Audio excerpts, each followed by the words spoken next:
This just in, Cracker Barrel spent $700 million to prove one thing: you don't let marketing people cosplay as designers.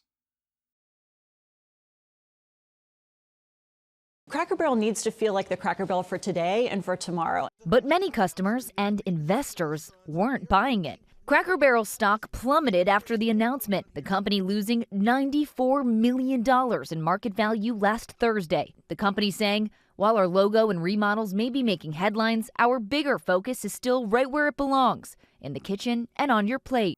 All right. So, every designer on YouTube has already taken their shot at Cracker Barrel's logo debacle. And honestly, I'm bored of the same old design fail pile-ons. Because what really matters here isn't the logo. It's what Cracker Barrel's own statements and actions this week reveal. A high-stakes, high-price lesson in what happens when marketing people play designer. As Alan Peters and others this week have pointed out, designers dig deeper. We look for what's meaningful to brand loyalists and use that as our compass. That's empathy guiding the process.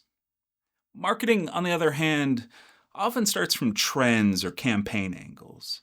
And when you trade empathy for trend chasing, you don't just risk losing your logo, you risk sparking a culture war around a barrel.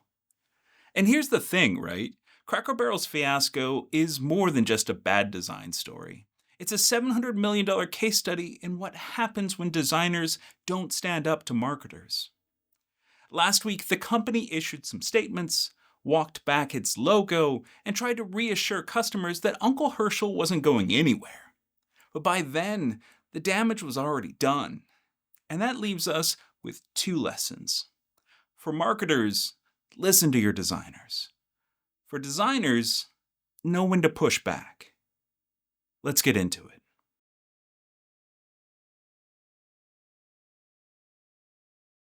Okay, so here's the play-by-play, right? On Monday, Cracker Barrel tries to calm the online storm. Cracker Barrel is acknowledging mistakes and rolling out its rebranding campaign that has sparked a fierce public backlash. We could have done a better job sharing who we are and who we'll always be, the family restaurant chain says in a new statement. While our logo and remodels may be making headlines, our bigger focus is still right where it belongs, in the kitchen and on your plate. Uncle Hershel will still be on our menu, on our road signs, and featured in our country store. He's not going anywhere. He's family. The new logo was gone, the old-timer restored, and the stock ticked back up. But the fallout didn't stop there. The 93-year-old co-founder of the company called the rebrand, quote, pitiful, and accused leadership of, quote, throwing money out the street. That is what a $700 million misstep looks like. So who was involved? This wasn't just Cracker Barrel's in-house team behind this debacle. They hired some heavy hitters. Profit is a global brand strategy powerhouse. These are the people the Fortune 500 call when they want to shift perception. Their client list includes Apple, McDonald's, and Aetna. They've helped everyone from T-Mobile to Formula One rethink brand positioning. This is not their first rodeo.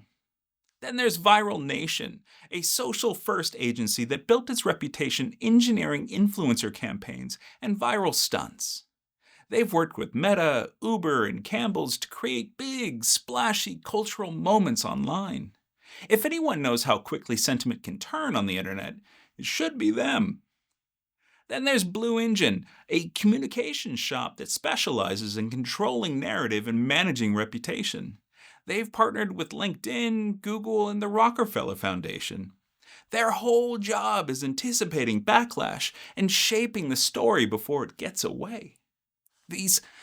What I'm saying here is these aren't rookies.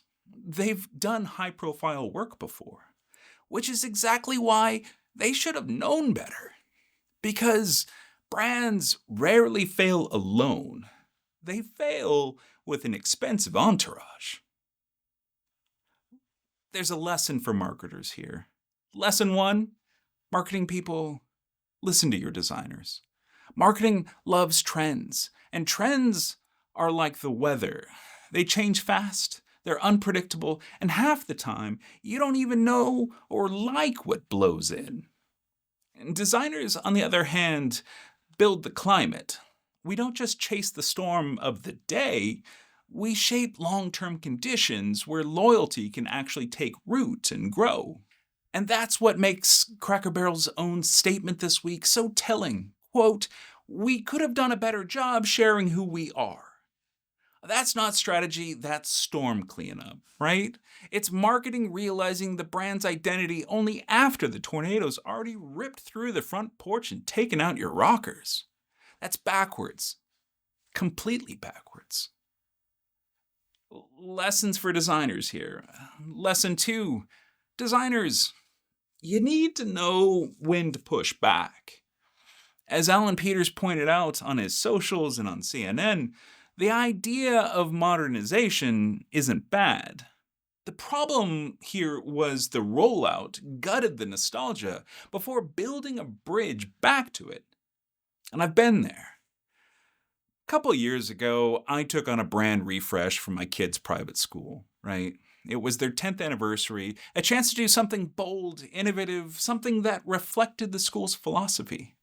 And we got there, somehow. Working with the stakeholders, we landed on a truly innovative concept. But then marketing got nervous. They circled back to a safer concept I had sketched much earlier in the process. One I thought was long dead. And I didn't push back because I was tired.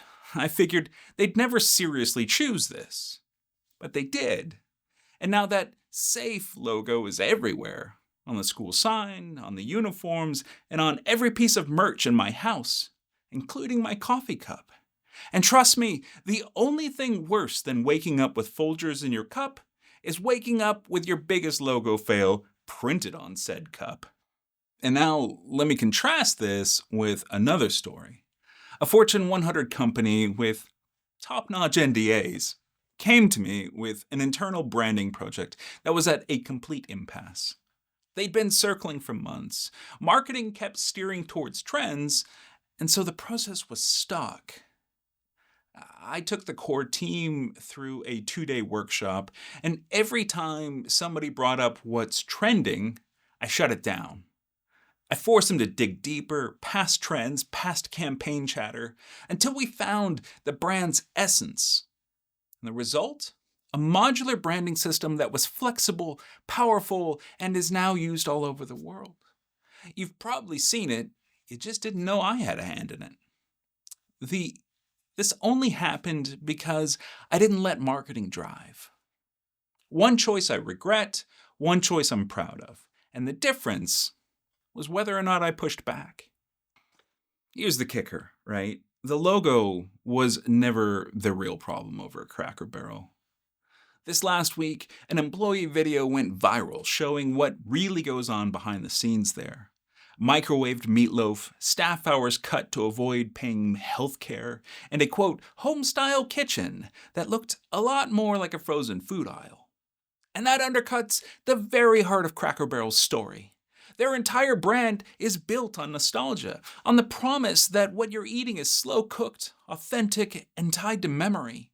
When the product itself feels mass-produced, the whole illusion collapses. And here's the really wild part. While they poured $700 million into new signs, new interiors, and new menus, the food, the one thing customers actually taste, was still coming out of a microwave. Because if the food isn't real, the rocking chairs and peg games don't matter. Customers come maybe once for the vibe, but they don't come back for the vibe. They come back for food that tastes like memory. And right now, that's what Cracker Barrel is failing to deliver. So when your food is slipping, your kitchens are hollow, and your brand is already fragile, a shallow logo refresh doesn't save you. It's like slapping new siding on a house with a cracked foundation. Sure, it's going to look different from the street, but everybody inside still feels the floor sag. And that's the point, right? Design doesn't live in isolation. It's not neutral. If the experience underneath it is broken, the design can't cover that up. So what should Cracker Barrel actually take away from this mess? First, empathy isn't a marketing campaign. It's design DNA. You can't slap empathy into a press release after the fact. It has to guide the choices from the very beginning, what you keep, what you change, and how you bring your audience along for the ride. Second, nostalgia isn't just decoration. It's the engine of your brand. People don't stop at Cracker Barrel because they're dying to eat at a chain restaurant off the interstate. They stop because the brand promises comfort, memory, and continuity. Remove that, and you remove the reason for them to care. Third, involve designers early and give them the power to say no. Designers aren't decorators, they're guardians of meaning. If your designers can't push back when the brand's soul is at stake, you don't have a design team, you have a production department. And finally, fix the kitchen before you fix the barrel. You can spend $700 million repainting walls, redesigning menus, and swapping signs. But if the food still comes out of a microwave, no logo in the world is going to save you. Because design can amplify a story, but it can't write one that isn't there. Last week showed us how fast a refresh can unravel when empathy takes a back seat. Marketers, don't mute your designers. Designers, don't ignore your gut. Because the logo was just a symptom, not the problem. And until Cracker Barrel fixes what's going on behind the sign, all they're really doing is putting lipstick on a stale biscuit. And if you don't want to miss the next time a brand serves up something half-baked, subscribe for more. All right, I'll see you in the next one.